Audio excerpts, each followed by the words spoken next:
अमरावतीच्या जळीत कांडानंतर आता छत्रपती संभाजीनगरमधील अग्निशमन दलाच्या कारभाराचा प्रश्न ऐरणीवर आलाय।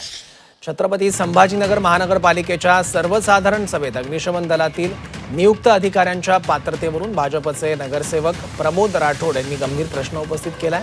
अग्निशमन दल हा शहराच्या सुरक्षेच्या दृष्टीने अत्यंत संवेदनशील आणि महत्त्वाचा विभाग आहे। मात्र एवढ्या महत्त्वाच्या विभागाची जबाबदारी 10वी उत्तीर्ण असलेल्या आणि निवृत्त झालेल्या अधिकाऱ्याला सेवावाढ देऊन सोपवण्यात आल्याचा आरोप नगरसेवक प्रमोद राठोड यांनी केला आहे।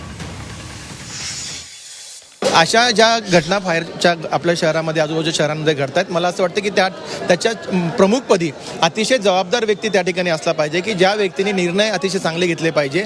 शहराची सुरक्षितता, पुढच्या असणाऱ्या उपाययोजना, रुटीन असलेलं काम, त्यांचं रेग्युलर इन्स्पेक्शन, त्याच्यामध्ये हॉस्पिटल असतील, विविध ऑर्गनायझेशन असतील, त्या सगळ्यांचं इन्स्पेक्शन करण्याचं काम या चीफ फायर ऑफिसरच्या माध्यमातून त्यांच्या विभागाने राबवलं गेलं पाहिजे।